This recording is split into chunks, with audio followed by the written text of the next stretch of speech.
Bismillahirrahmanirrahim. Alhamdulillah nahmaduhu wa nasta'inuhu wa nastaghfiruh. Wa na'udzu billahi min shururi anfusina wa min sayyiati a'malina. May yahdihillahu fala mudilla lahu wa may yudlil fala hadiya lahu.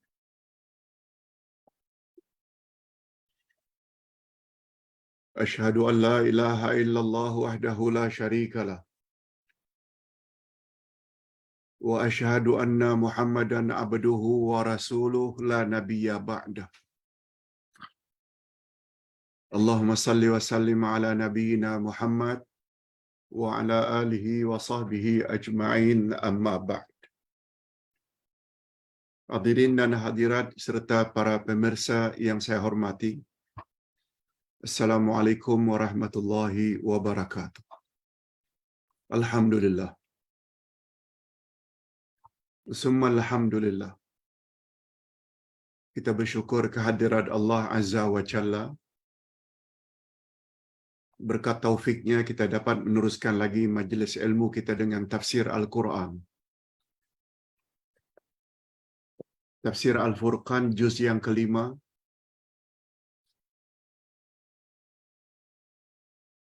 Halaman 185. 185. Yang akan membahas ayat 97 hingga ayat 100 dari surat An-Nisa.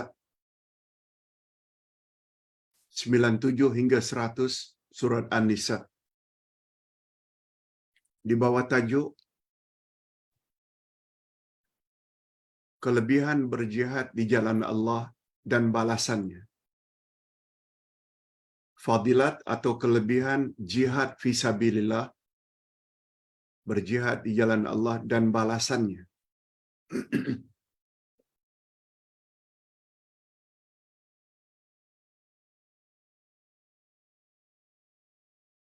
Kita terus saja kepada tafsiran ayat.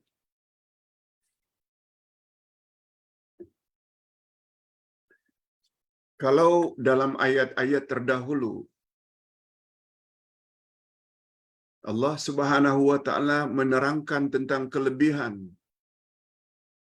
orang yang berjuang di jalan Allah dengan mengorbankan harta dan jiwa mereka. Allah menjanjikan ganjaran yang besar untuk mereka dengan menyediakan syurga, ampunan Allah dan rahmatnya. Itu pada pelajaran yang lalu.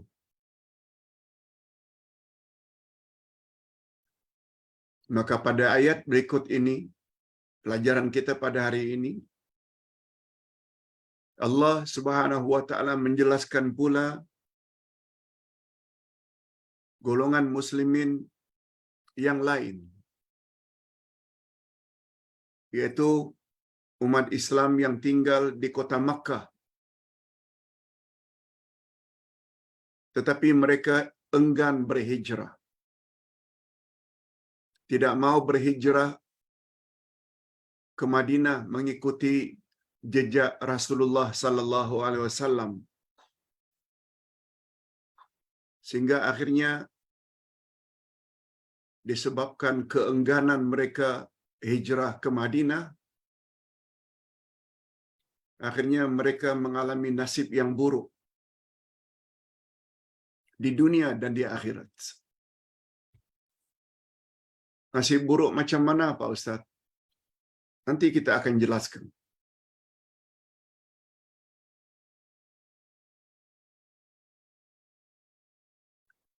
Allah Subhanahu wa taala berfirman dalam hal ini,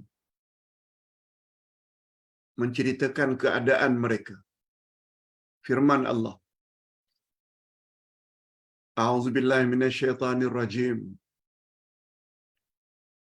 Innal ladzina tawaffahumul malaikatu zalimi anfusihim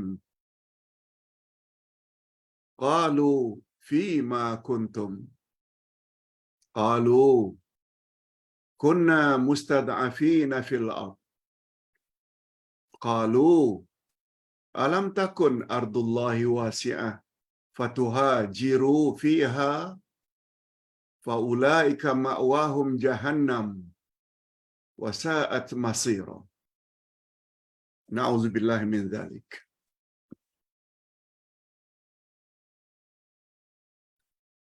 Terjemahan ayat.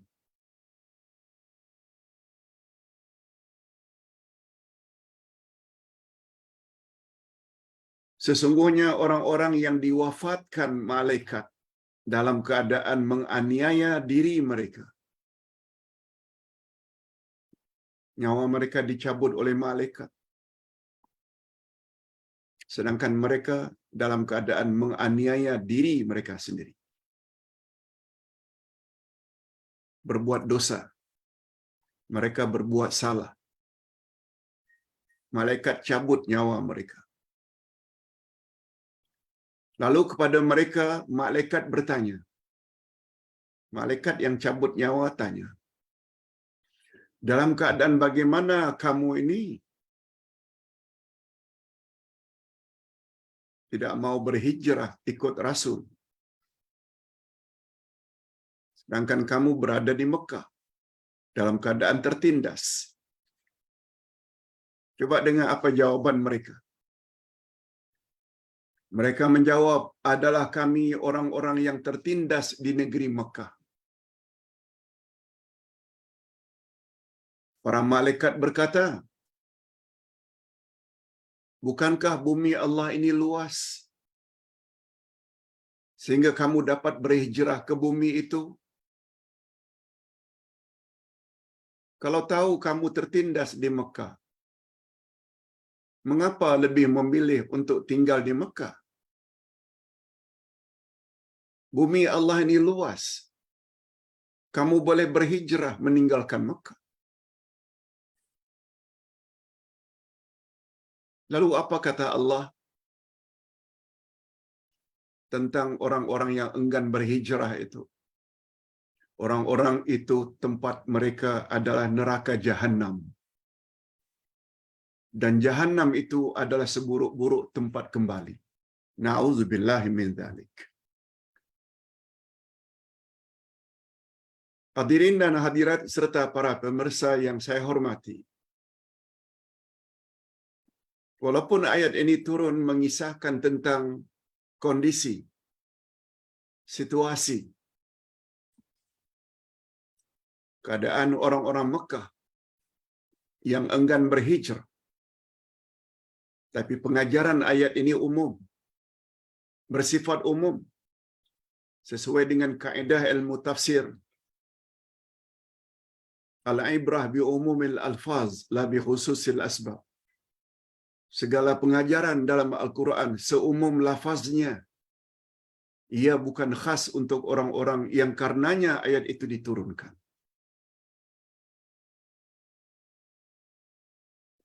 Macam mana kita memahaminya, Pak Ustaz? Ini yang kita coba beri pencerahan. Imam Al-Qurtubi berkata, terdapat sekelompok sahabat Nabi yang memeluk Islam di Mekah.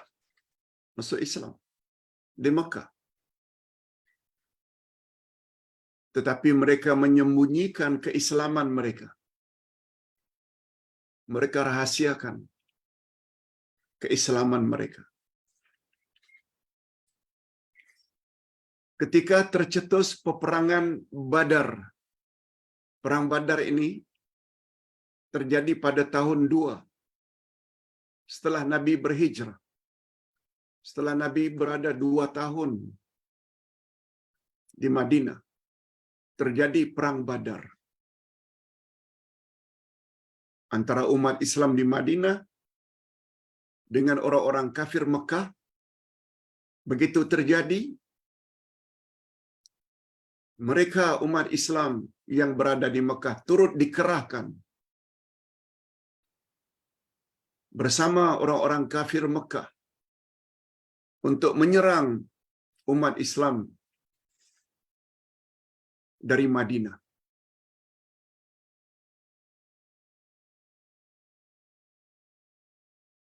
Lalu ada di antara mereka yang terbunuh dalam peperangan tersebut. Ini semua gara-gara mereka ada kemampuan untuk berhijrah tapi tidak mau berhijrah. Akhirnya mereka dipaksa oleh orang-orang kafir Mekah supaya bersama mereka menentang Nabi Muhammad sallallahu alaihi wasallam dan membunuh kawan-kawan mereka seagama. Dan sebahagian mereka memang terbunuh dalam perang Badar. Begitu jalan ceritanya. Dalam ayat ini Allah Subhanahu wa taala menegur sikap umat Islam Mekah. Allah tegur umat Islam Mekah yang enggan berhijrah ke Madinah walaupun mereka mampu berbuat demikian. Ada kemampuan tapi tak mau berhijrah. Padahal selama di Mekah mereka tidak bebas melaksanakan ajaran Islam. Kalau salat pun sembunyi-sembunyi. Ketika berada di Mekah, mereka beranggapan bahwa hijrah adalah sesuatu yang menyusahkan. Ini dia.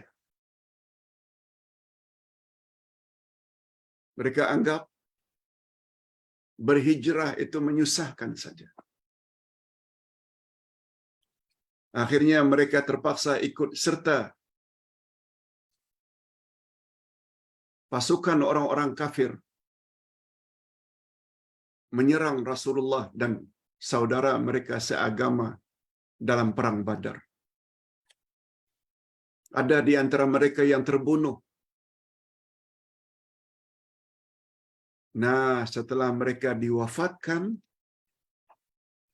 berakhir nyawa mereka, malaikat bertanya, bagaimanakah sikap kamu terhadap tuntutan agama? Itu maksudnya. Bagaimana kamu, itu maksudnya, bagaimana kesediaan kamu melaksanakan kehendak Allah, kehendak agama yang suruh berhijrah?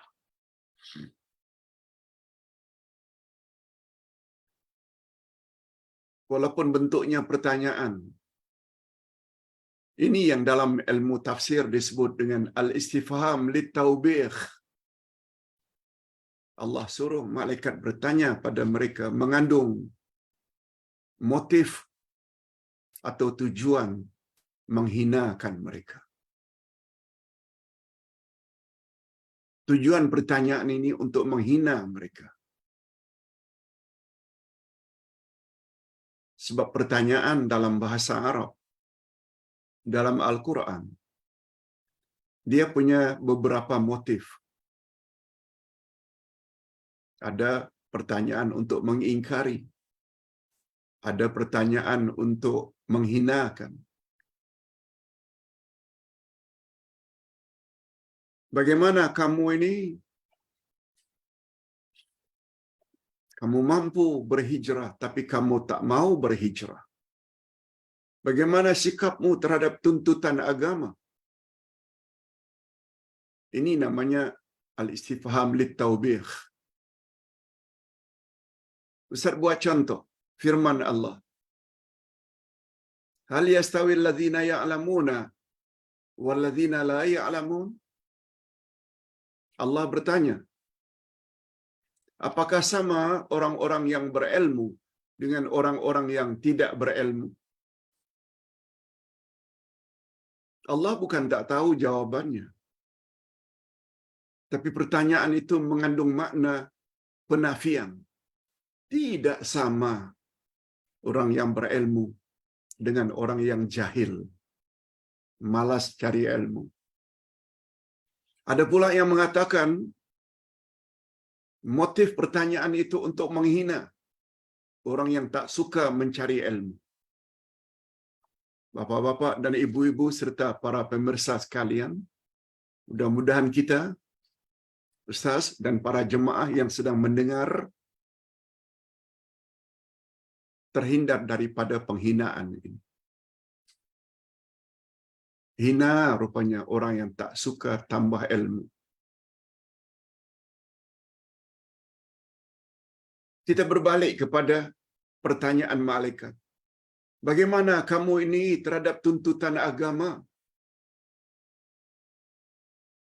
Mampu berhijrah tapi tidak mau. Padahal keberadaanmu di Mekah membuat kamu tidak bebas melaksanakan tuntutan agama. Mengapa kamu tidak berhijrah?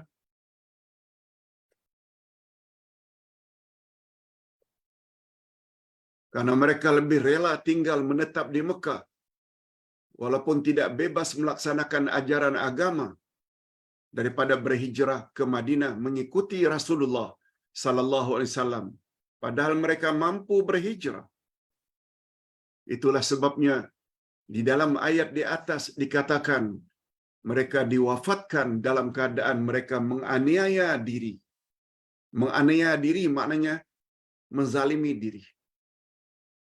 Sebabnya Allah SWT katakan pada penghujung ayat, tempat mereka adalah neraka Jahannam. Mampu buat suruhan Allah tapi tak mampu.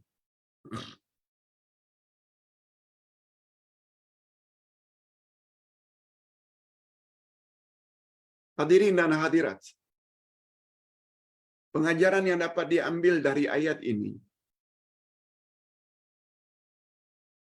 hijrah ada dua.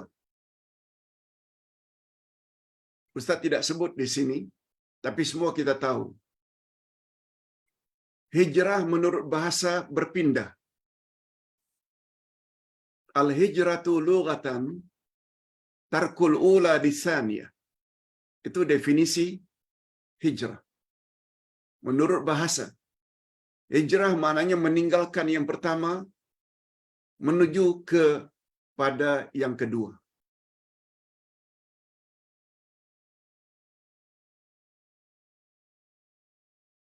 Dengan kata lain, hijrah itu meninggalkan. Meninggalkan yang pertama menuju kepada yang kedua. Itu hijrah menurut bahasa. Cuma hijrah terbagi dua. Hijrah hissiyah, hijrah physically. Sebagaimana hijrah Nabi dan para sahabat meninggalkan Mekah menuju ke Madinah. Itu hissi. Hissi maknanya physically. Ada orang hijrah daripada Batam ke Kuala Lumpur. Pindah. Hijrah. Ada orang hijrah dari Singapura ke Malaysia. Ada orang hijrah dari Malaysia ke Perth, Sydney, Brisbane, Australia. Ada orang Malaysia berpindah dari Malaysia ke London. Itu hijrah hissiyah.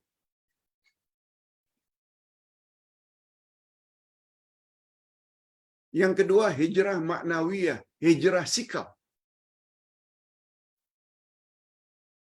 Meninggalkan satu sifat yang tak elok kepada yang elok. Meninggalkan sifat pengotor kepada pembersih. Itu namanya hijrah maknawiyah. Meninggalkan sifat pemalas kepada rajin.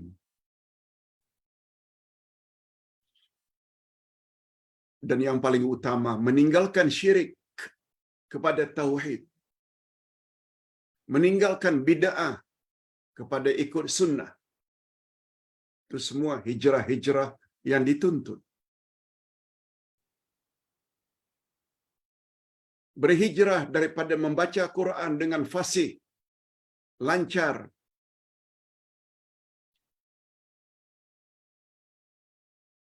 tetapi tidak faham makna. Kalau berhijrah, baca Quran,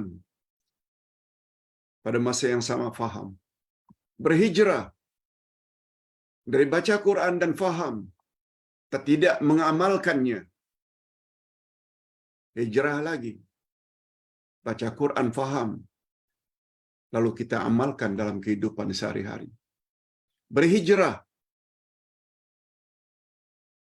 yang selama ini baca Quran, faham dan amalkan untuk pribadi, tapi tidak mau berdakwah, hijrah lagi.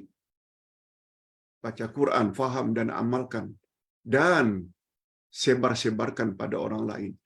Semua itu termasuk hijrah.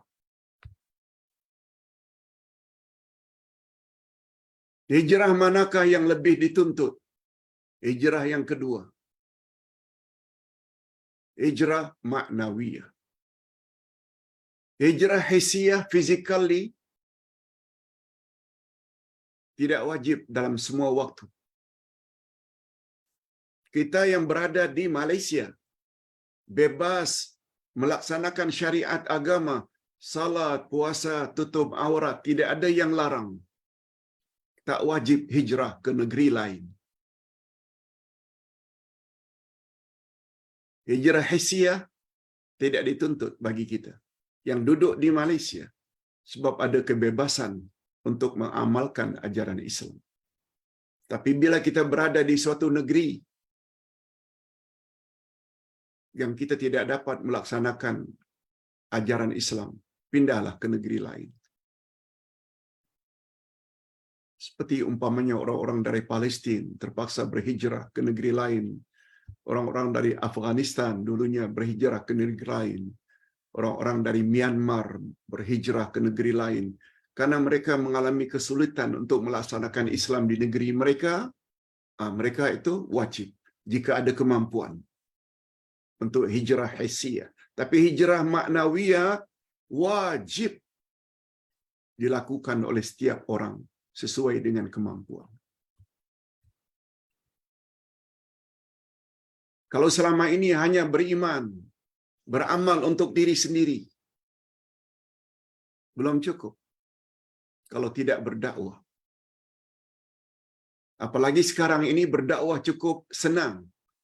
Cukup dengan tekan button saja untuk share YouTube yang berguna dan bermanfaat kepada grup lain, terutama grup keluarga. Tapi tangan ini nih malasnya na'udzubillah. Nggak tekan saja malas. Orang macam itu akan dituntut oleh Allah Subhanahu wa taala. Awak mampu. Cuma takut nanti apa orang cakap. Takut nanti orang pulaukan.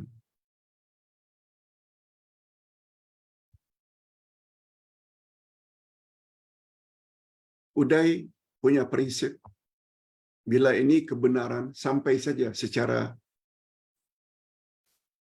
halus, lembut.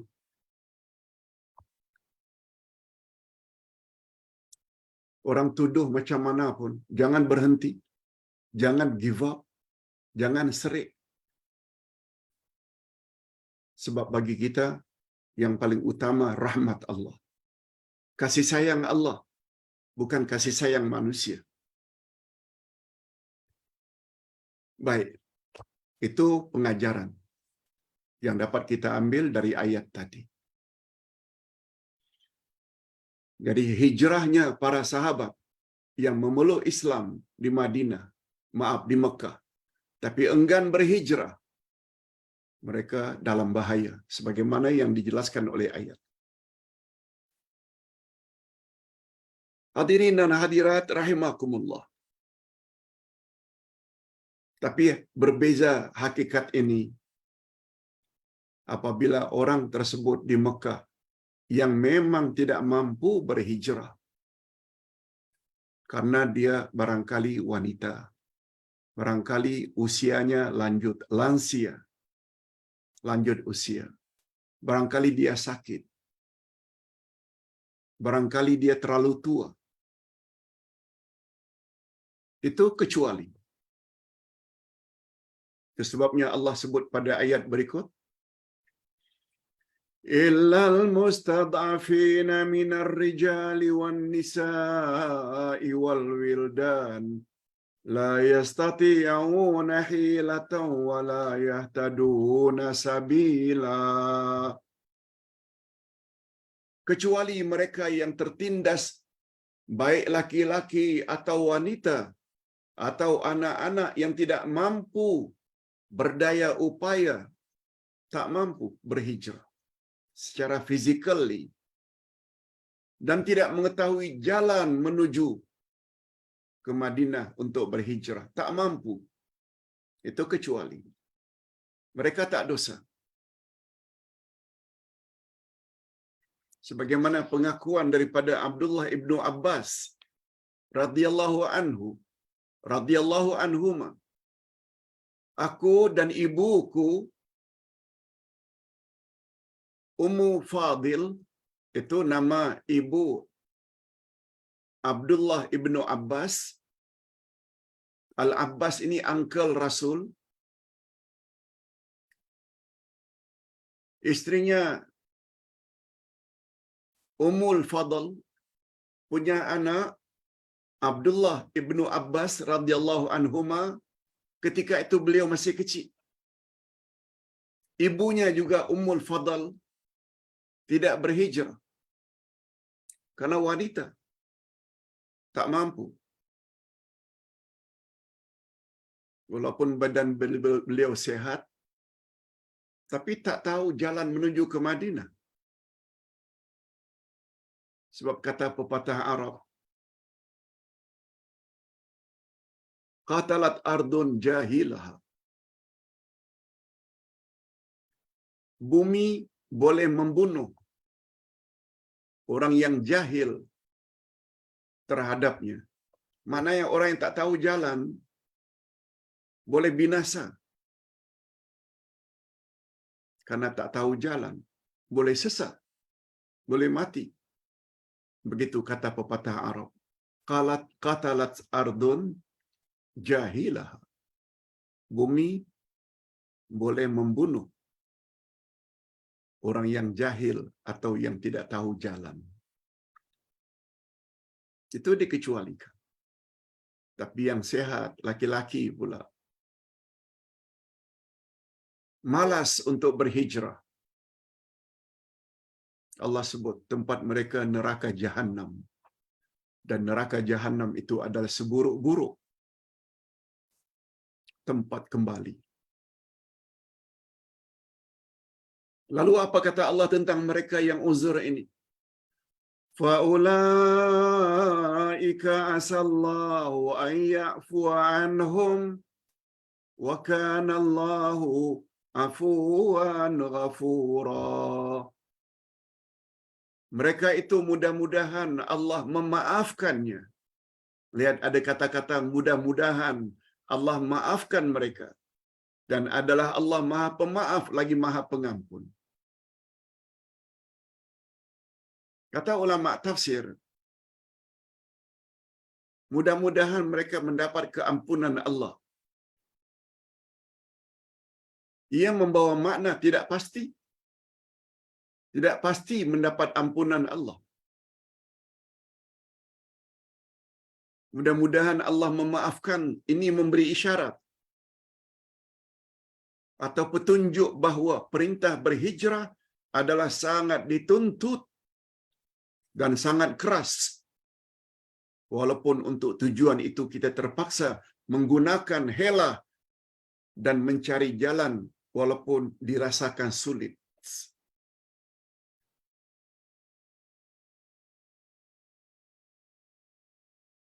Istilah mudah-mudahan mereka mendapat ampunan Allah memberi isyarat bahawa hijrah itu sesuatu yang sangat dituntut. Lebih-lebih lagi terhadap hijrah maknawiyah.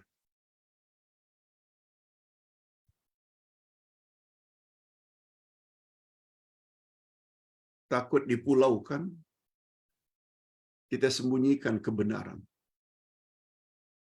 Padahal orang-orang yang kita sayangi itu sedang buat syirik, sedang buat bid'ah. Padahal kita dah tahu perbuatan itu tu salah. Dia orang yang kita sayangi. Ibu ke, bapa ke, uncle ke, auntie ke, cousin, adik-beradik. Tapi karena takut, tak mau kita share dengan YouTube yang berfaedah, yang lengkap dan cukup hujah dan dalilnya. Orang-orang penakut seperti itu bahaya. Mudah-mudahan tahun baru 2023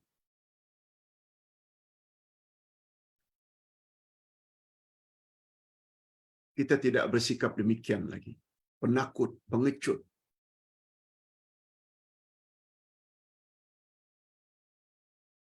Hadirin dan hadirat, hidayah ada dua jenis ya, jangan lupa. Kalau hijrah ada dua jenis, hidayah juga ada dua jenis. Tugas kita hidayah yang pertama saja. Hidayah yang kedua bukan kerja kita. Apa dia hidayah pertama, Pak Ustaz? Al-bayanu wal irsyad. Memberi penjelasan dan bimbingan. Seperti Ustaz sekarang ini, memberi penjelasan dan bimbingan. Karena Ustaz tahu sesuatu, Ustaz juga sudah tulis sesuatu, kebenaran, Ustaz wajib sampaikan. Wajib Ustaz jelaskan. Hidayah yang kedua dengan makna at-taufiq. Buka hati seseorang. Itu bukan tugas Ustaz. Itu kerja Allah. Itu otoriti Allah. Membuka hati seseorang sehingga menerima dan mengamalkannya, atau dengar saja tapi tak mau ikut, itu bermakna dia tidak dapat hidayah yang kedua atau taufik Allah. Itu urusan Allah.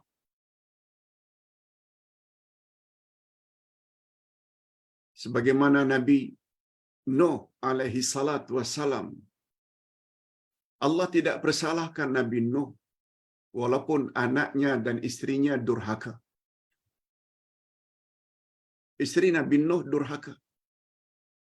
Anak Nabi Nuh bernama Kan'an durhaka. Nabi Nuh tak pernah dipersalahkan oleh Allah. Nabi Ibrahim diajak bapaknya yang bernama Azar atau pamannya pembuat patung untuk sembahan kaum. Nabi Ibrahim sebagai anak ajak, tapi bapaknya tak mau ikut. Nabi Ibrahim tak pernah dipersalahkan oleh Allah. Nabi Musa tidak dipersalahkan oleh Allah karena cousinnya Qarun yang banyak harta itu sepupu Nabi Musa. Tak mau ikut ajaran Nabi Musa, sepupunya. Nabi Muhammad tak pernah dipersalahkan oleh Allah walaupun angkelnya Abu Talib dan Abu Lahab tidak mau memeluk Islam. Sebab Nabi sudah ajak, sudah dakwah. Bapak-bapak dan ibu-ibu, jika dengar penjelasan ini, hidayah pertama, lalu ikut, yang untung ibu-ibu dan bapak-bapak juga.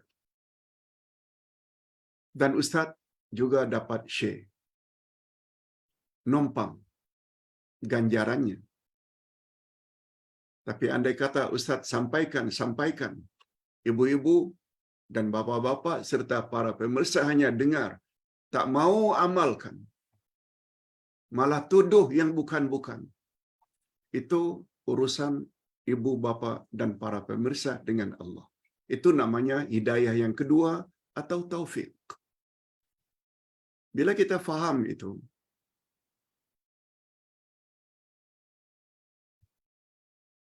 kita tidak akan sedih andai kata penyampaian kita tidak diterima oleh para jemaah atau audiens. Sebab itu urusan Allah. Sedih, memang boleh sedihlah. Sebab sikap demikian akan membuat jemaah kita disiksa oleh Allah di akhirat nanti. Tapi jangan terlalu sedih.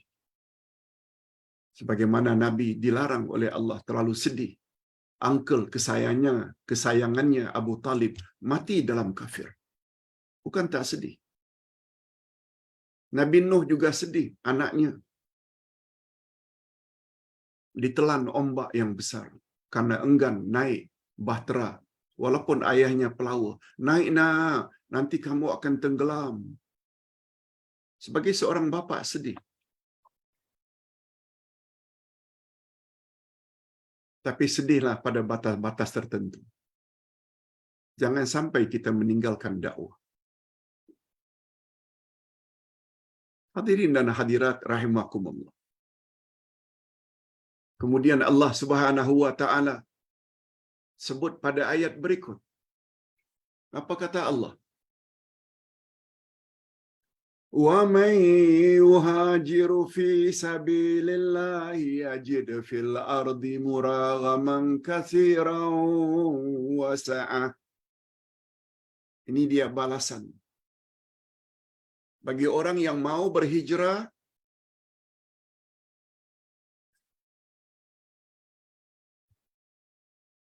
mereka akan dapat ini dia. Allah sebut pada ayat yang ke-100, ayat yang terakhir. Barang siapa yang berhijrah di jalan Allah, niscaya mereka mendapati di muka bumi ini tempat hijrah yang luas dan rezeki yang banyak. Nanti kita akan jelaskan apa makna muraghaman dan apa pula makna sa'ah. Dua sekali mereka akan dapat bagi orang yang berhijrah. Barang siapa keluar dari rumahnya dengan maksud, Ustaz bacakan ayatnya.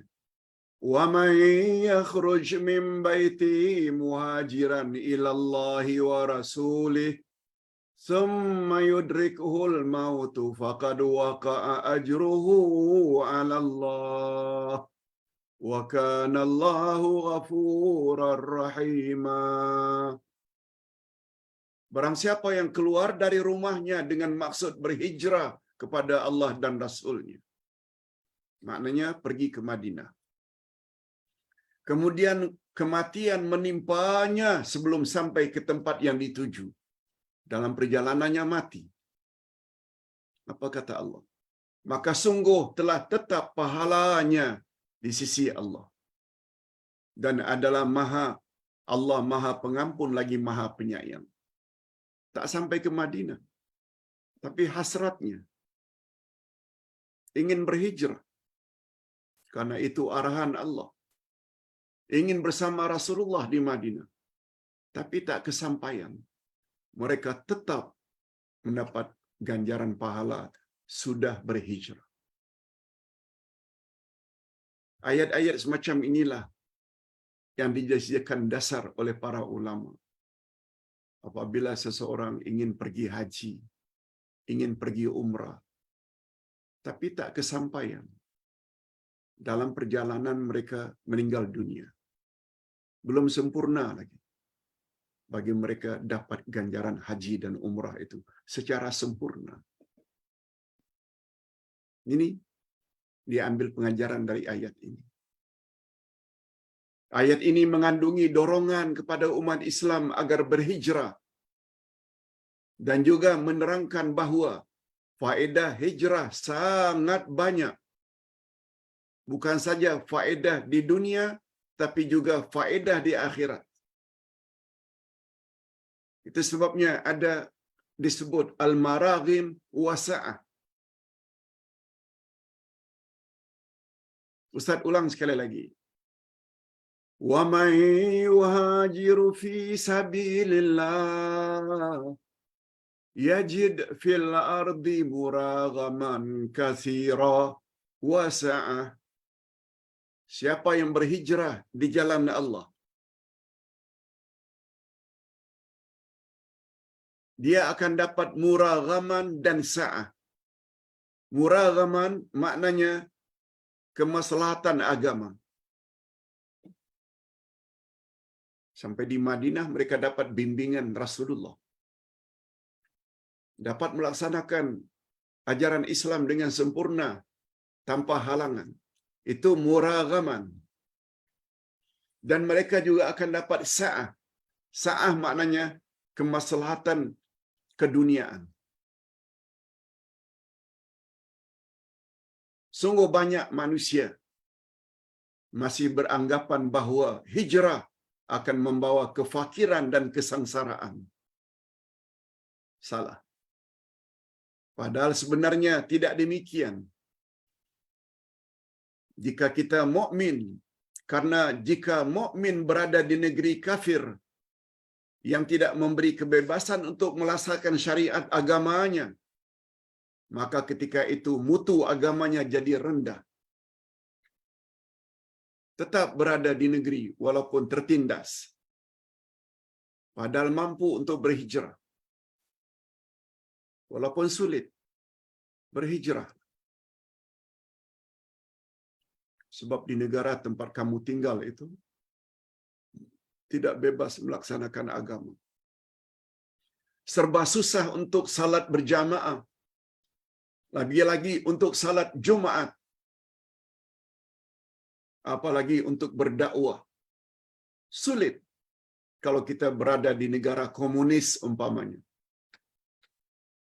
Kalau mampu berhijrah, berhijrah.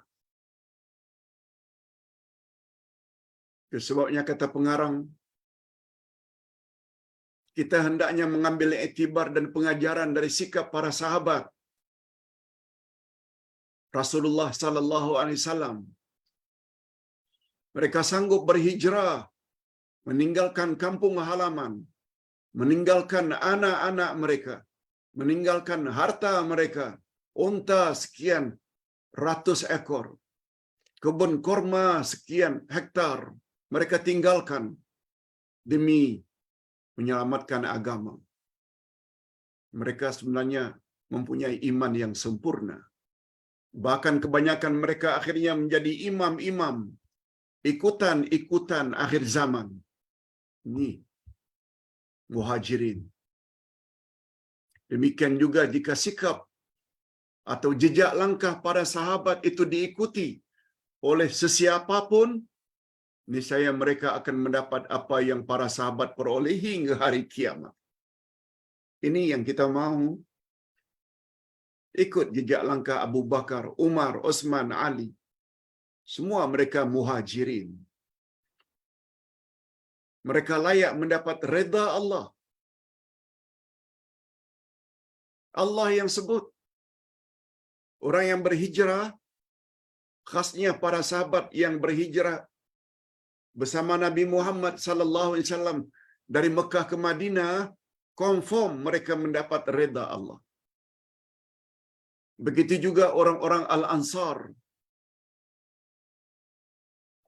penyokong kuat ajaran Nabi Muhammad, orang-orang yang berasal dari Madinah. Allah sebut perkara ini pada ayat 100 dari surat At-Taubah. Dulu Ustaz selalu sebut ayat ini. Mengapa kita mesti ikut muhajirin dan ansar?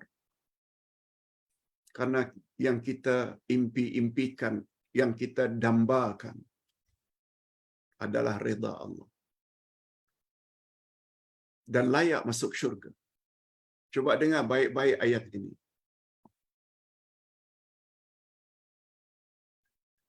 As-sabiquna al-awwaluna minal muhajirin wal ansar walladzina tabauhum bi ihsan. Orang-orang yang memeluk Islam lebih dahulu dari kalangan muhajirin dan ansar, dan orang-orang yang mengikuti jejak langkah mereka. Siapa muhajirin? Muhajirin di situ maksudnya orang yang berhijrah dari Mekah ke Madinah. Contohnya Abu Bakar, Umar, Utsman, Ali, dan lain-lain. Al-Ansar, orang-orang Madinah yang menjadi penyokong kuat Nabi Muhammad sallallahu alaihi wasallam. Lalu kita macam mana Pak Ustaz? Kita bukan Al-Muhajirin yang dimaksudkan. Kita bukan Al-Ansar yang dimaksudkan. Bolehkah kita juga termasuk orang yang disanjung oleh Allah? Boleh.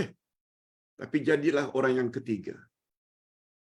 Walladzina tabauhum biihsan, dan orang-orang yang mengikuti jejak langkah Muhajirin dan Ansar dengan baik,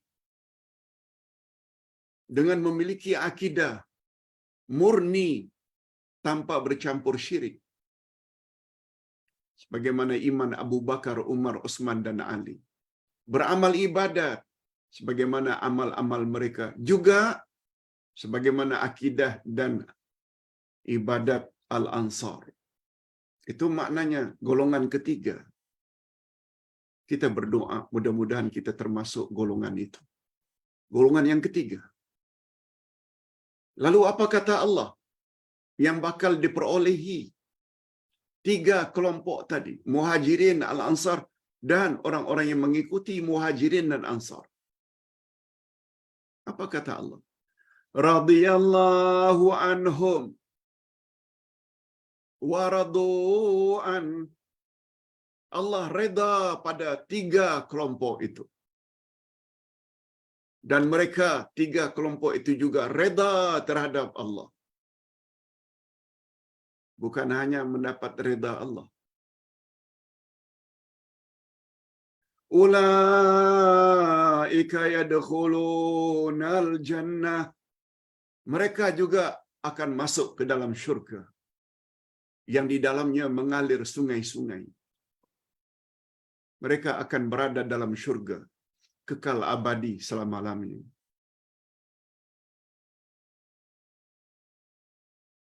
Mereka mendapat ganjaran yang besar.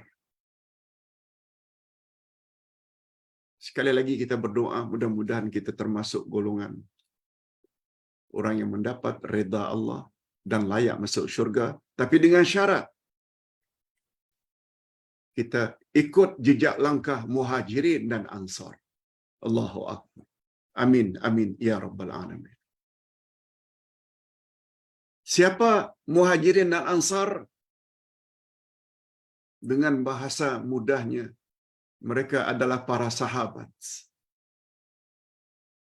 Itu sebabnya, kalau ada ajaran-ajaran yang datang daripada orang ini, orang ini, orang ini, mereka bukan Muhajirin, mereka bukan Ansar, mereka bukan sahabat.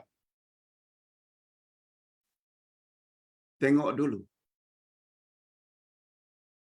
sesuai atau tidak dengan apa yang Nabi cakap dan apa yang Muhajirin dan Ansar cakap.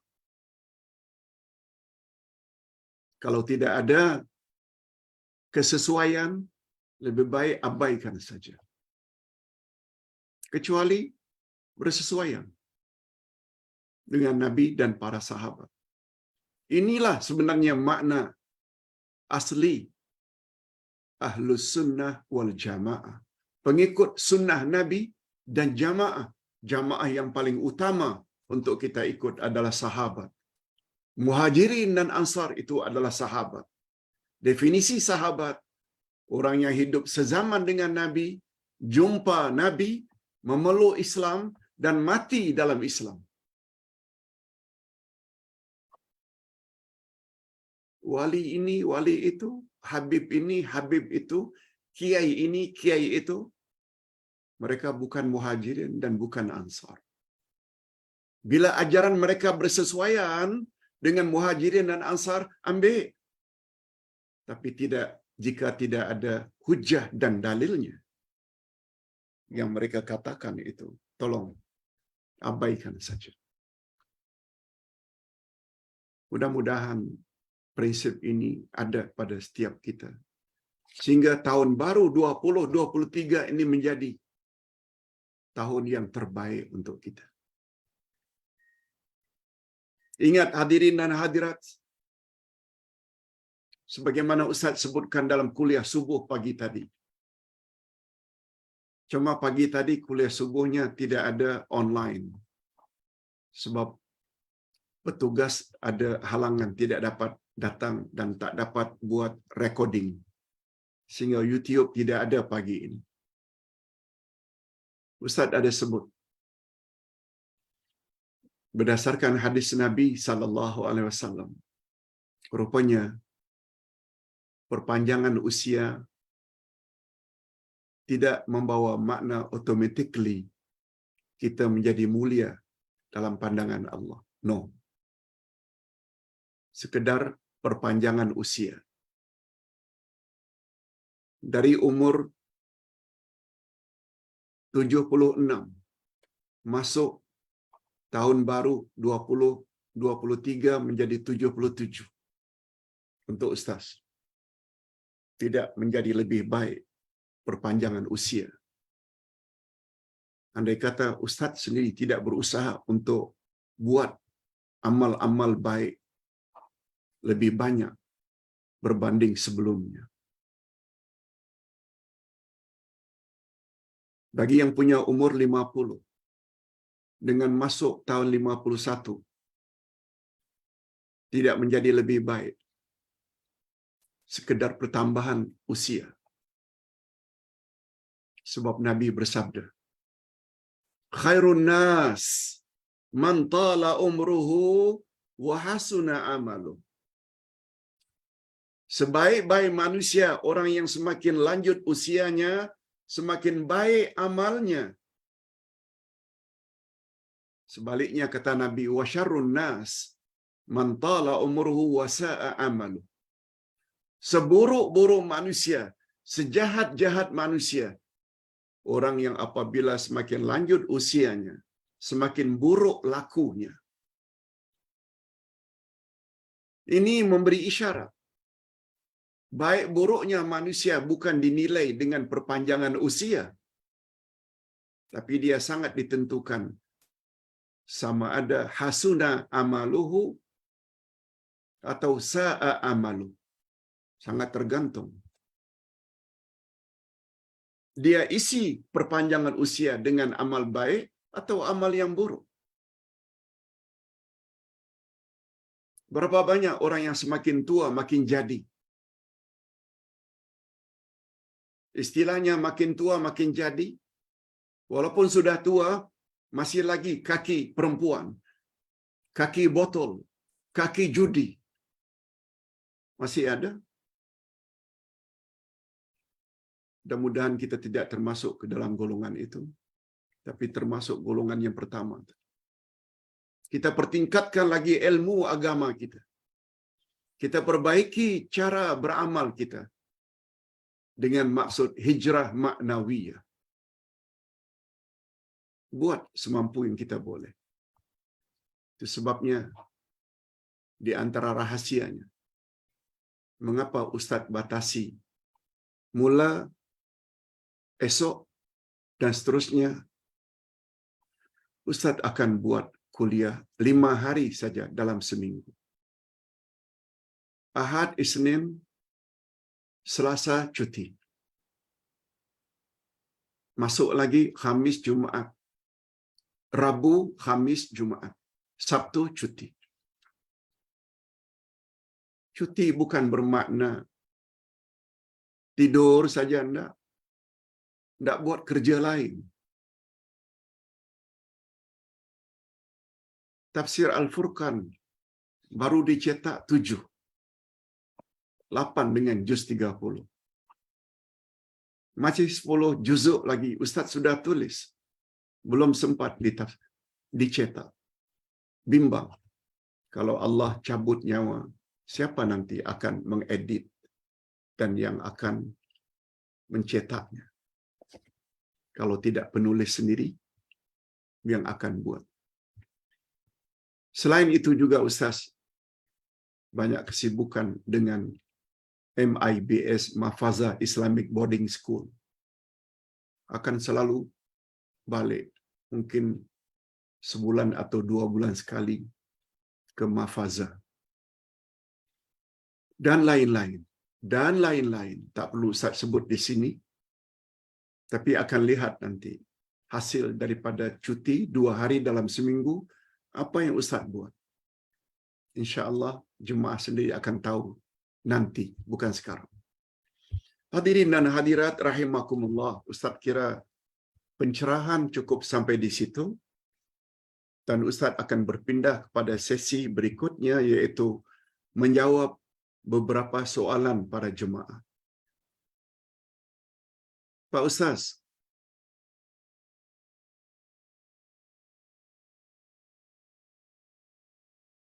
apa pendapat Pak Ustaz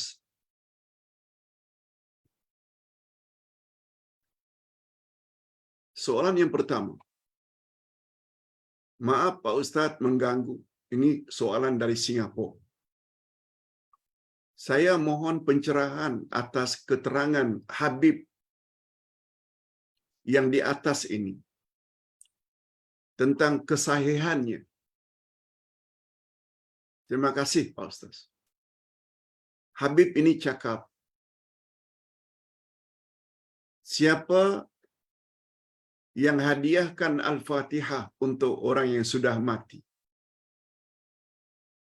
atau ziarah kubur lalu memberi salam kepada ahli kubur,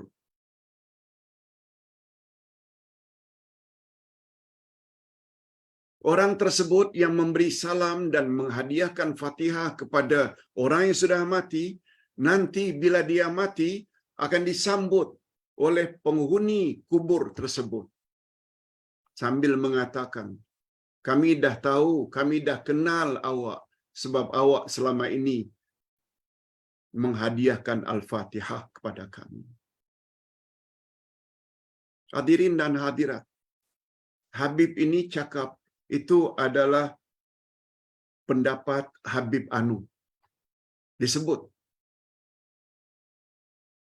Jawaban singkat Pak Ustaz. Bila seseorang mati, lalu penghuni kubur berkenaan datang menyambut, itu perkara gaib.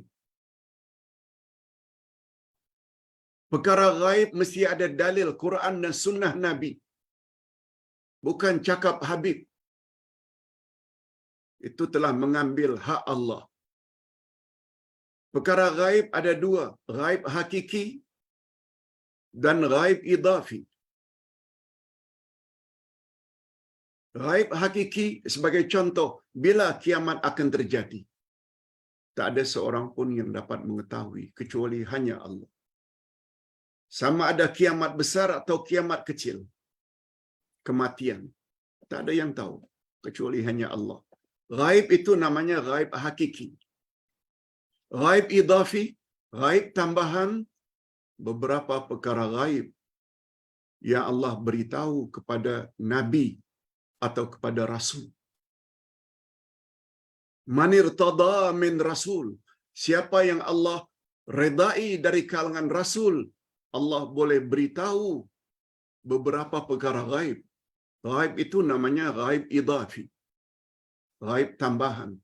Seperti Nabi ditanya, bila kiamat akan terjadi? Nabi hanya jawab secara diplomasi, tidaklah yang ditanya lebih tahu daripada yang bertanya. Ketika baginda ditanya oleh para malaikat, oleh malaikat Jibril. Aku tak tahu, sebagaimana engkau juga, wahai Jibril, tak tahu. Yang tahu hanya Allah bila kiamat akan terjadi. Tapi begitu malaikat Jibril robah pertanyaannya, tahukah engkau, wahai Muhammad, tanda-tanda dekat kiamat? Nabi boleh jawab. Banyaknya terjadi gempa bumi, banyaknya terjadi peperangan. Kaum wanita lebih banyak jumlahnya dari kaum lelaki. Itu namanya ghaib idafi. Ghaib idafi ini hanya diketahui oleh Rasul sebab mereka terima wahyu. Manirtada min Rasul.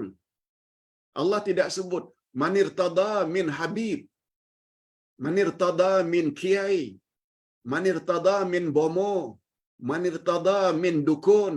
No. Min Rasul. Itu sebabnya bila kita percaya ramalan bomo, syirik. Sebab kita mendakwa tahu perkara gaib. Itu jawaban untuk soalan pertama. Pak Ustaz, siapakah yang memberi nama pada surah-surah Al-Quran? Allah Subhanahu wa taala atau Nabi Muhammad sallallahu alaihi wasallam?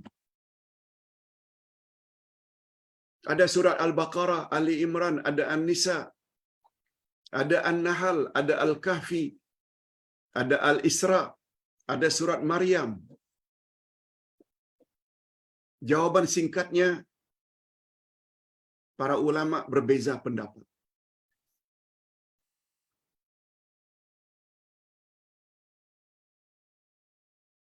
Pendapat yang pertama mengatakan ia dinamakan oleh Nabi Muhammad sallallahu alaihi wasallam atas arahan Allah. Seperti surat Al-Baqarah, surat Ali Imran, surat Al-Kahfi disebut oleh Nabi.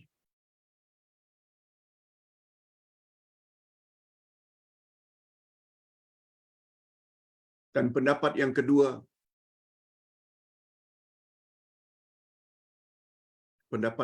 mengatakan sebahagian surah Nabi yang namakan. Dan surah-surah yang lain adalah hasil ijtihad para sahabat, bukan datang dari Nabi. Kedua-dua pendapat ini sama-sama kuat. Demikian dikatakan oleh ulama tafsir.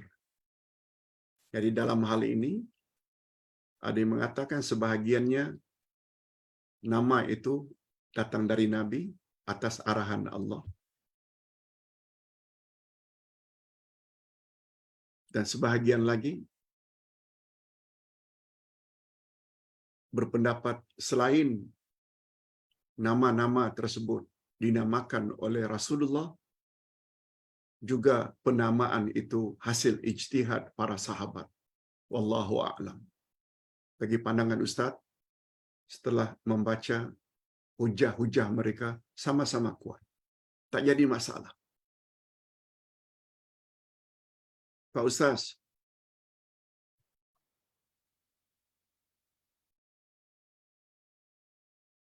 ada pertanyaan Pak Ustaz. Nah, ini pertanyaan ini ada 3. Ustaz jawab secara ringkas. Dalam musyawarat surau kami, di taman kami, ada yang mengajukan usul untuk menggalakkan ramai kanak-kanak datang untuk salat berjamaah. Lalu, untuk menarik minat mereka, lalu anak-anak yang datang salat berjamaah diberi hadiah basikal, diberi duit tunai, diberi kupon prabayar. Apa hukumnya, Pak Ustaz? Jawab singkat, Ustaz. InsyaAllah boleh. Ustaz cenderung pada pendapat yang mengatakan boleh. Sebagaimana menjelang Ramadan, kita katakan anak-anak, cucu-cucu, siapa yang mampu untuk berpuasa Ramadan, tiap hari akan atuk bagi 10 ringgit. Dapat 10 hari, dapat 100 ringgit. Dapat 3 hari, 30 ringgit. Tujuannya untuk memberi galakan. Tidak ada masalah. Hukumnya boleh. Apalagi tujuan kita untuk mendidik mereka. Itu sebabnya bila kita bercakap tentang istiqamah, konsisten, berterus-terusan taat, dia tidak serta-merta. Itu sebabnya istiqamah ini, dia adalah third step, langkah ketiga. Sebelum itu, ada namanya iqamah. Malah sebelum itu, ada namanya takwim. Takwim ini tahap pembiasaan. Macam anak tadi. Kita biasakan dia untuk datang ke surau, ke masjid. Itu first step. Second step namanya takwim. Maaf. Step pertama namanya takwim. Step yang kedua namanya iqamah. Iqamah maknanya membetulkan niatnya. Bukan karena duit dia datang ke masjid. Bukan karena duit dia berpuasa. Betulkan niatnya. Itu second step. Dengan harapan mudah-mudahan third step. Setelah dia balik nanti, dia akan buat dengan sendirinya. Tanpa mengharap apa-apa. Datang ke masjid dengan penuh ikhlas. Yes, itu tahap-tahap istiqamah. Pak Ustaz, salat hajat, adakah dalilnya? Dan bolehkah ia dilakukan secara berjamaah? Jawaban Ustaz, salat hajat memang wujud. Tapi dinilai oleh ulama hadis, derajat hadisnya dhaif. Karena ia adalah fadilat amalan, boleh dilakukan. Tapi karena hadisnya dhaif, kita hendaklah lakukan sekali-sekala. Bukan setiap hari. Sekali-sekala saja. Apalagi hajat itu kita dapat tuangkan dalam salat-salat sunat kita, qabliyah ke ba'diyah ke duha ke witir ke tahajud, semua kita boleh nyatakan apa yang kita hajatkan dalam sujud atau setelah tahiyat akhir sebelum salam. Hajat juga namanya. Adapun tentang berjamaah, tidak pernah datang dari Nabi. Nabi lakukan salat hajat itu secara berjamaah. Hajat itu yang datang dari Nabi dilakukan sendiri-sendiri. Sabda Nabi, siapa yang mempunyai hajat besar atau kecil, hendaklah dia beruduk dengan sempurna, kemudian dia salat 2 rakaat, kemudian utarakanlah apa hajatnya. Itu bunyi hadisnya. Tak ada menyebut tentang berjamaah. Yang ketiga, Pak Ustaz, tujuan azan itu untuk menghimpun atau memberitahu masuk waktu salat fardu. Zuhur, asar, maghrib, isya, subuh. Bagaimana pandangan Ustaz bila orang akan pergi haji lalu azan? Bagaimana pandangan Ustaz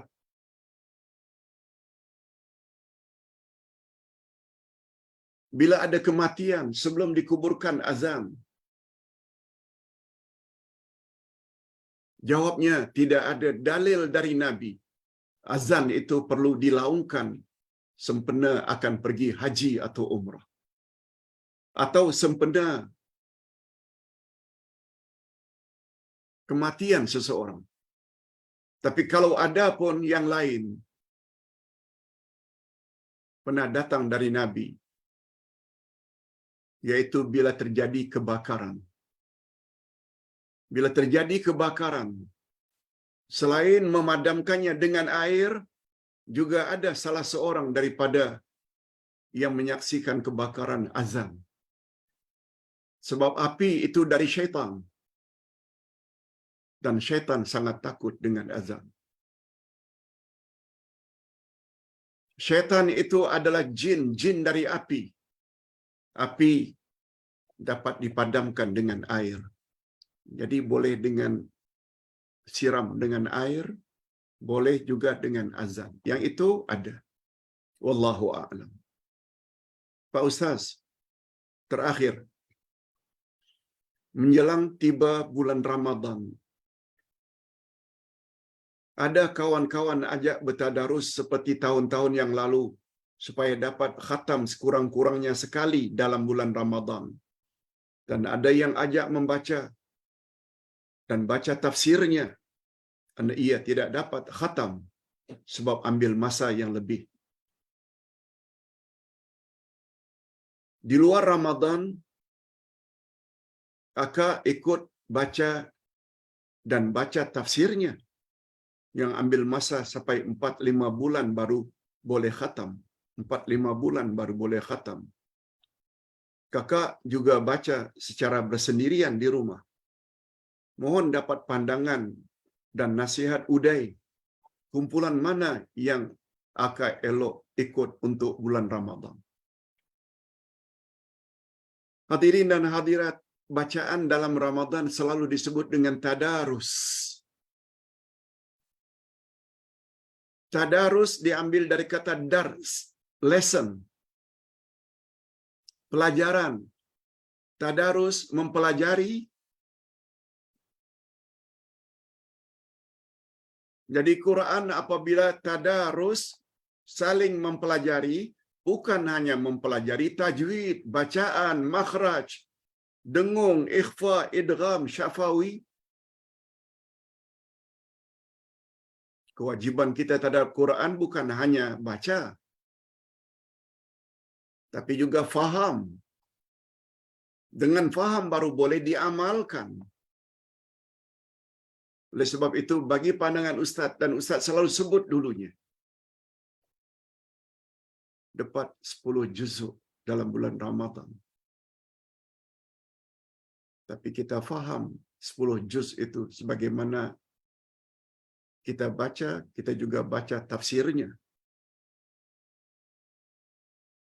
10 juz lebih baik daripada khatam 30 juz. Andai kata 30 juz itu hanya baca saja tapi tak faham. Ingat, kewajiban kita terhadap Quran ada 5. Beriman pada Quran, baca Quran, faham Quran, amalkan Quran yang kita fahami, dan sebar-sebarkan kepada yang lain. Malah Ustaz berani mengatakan, 3 juz lebih baik daripada 30 juz. 30 juz baca saja. 3 juz kita bukan hanya baca, tapi kita juga baca terjemahan di sebaliknya, terjemah harfiah. Kita juga baca terjemah maknawiyah, tafsirannya. 3 juz lebih afdal. Ustaz tidak nafikan, membaca Quran walaupun tidak faham, tetap dapat pahala. Cuma bila ditanya mana lebih baik, bacalah sambil memahami dan berazam untuk mengamalkannya.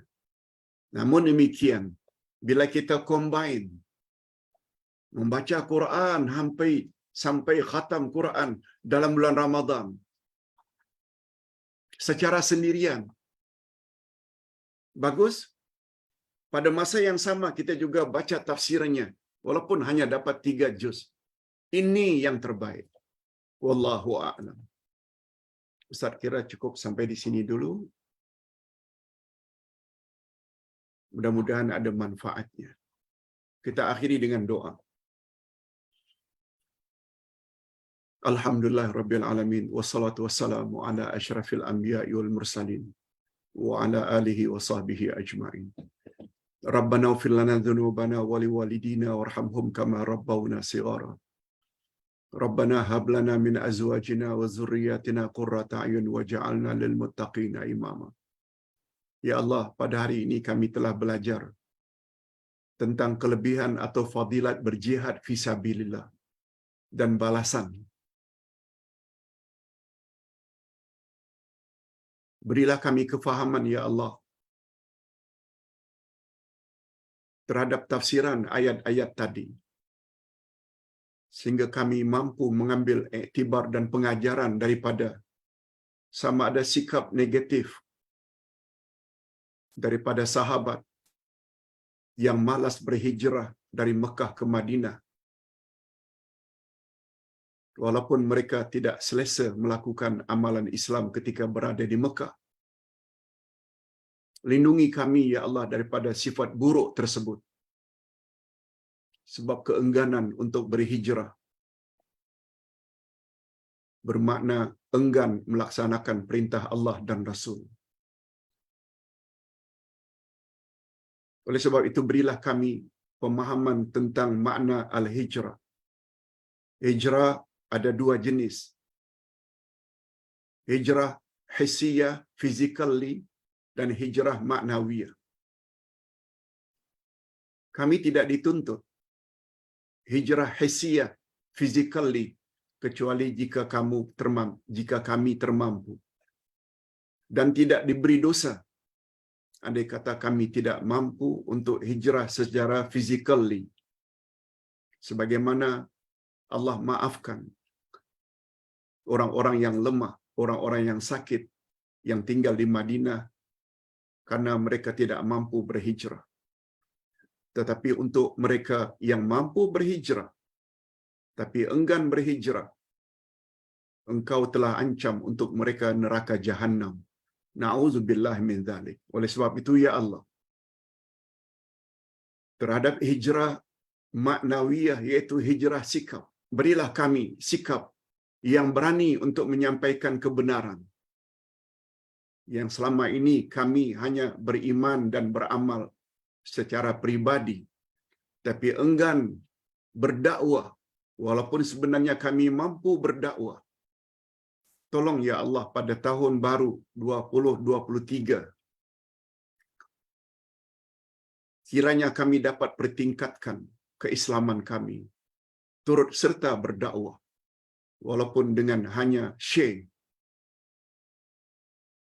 ceramah-ceramah yang berguna untuk kawan-kawan dan kaum kerabat kami. Allahumma khtim lana bihusnil khatimah, wa la takhtim alaina bisu'il khatimah. Wa sallallahu ala nabiyyina Muhammad wa ala alihi wa sahbihi ajma'in. Subhana rabbika rabbil izzati amma yasifun. Wa salamun alal mursalin. Walhamdulillahi rabbil alamin. Subhanakallahumma wa bihamdik. Asyhadu an la ilaha illa anta astaghfiruka wa atubu ilaik. Wassalamualaikum warahmatullahi wabarakatuh.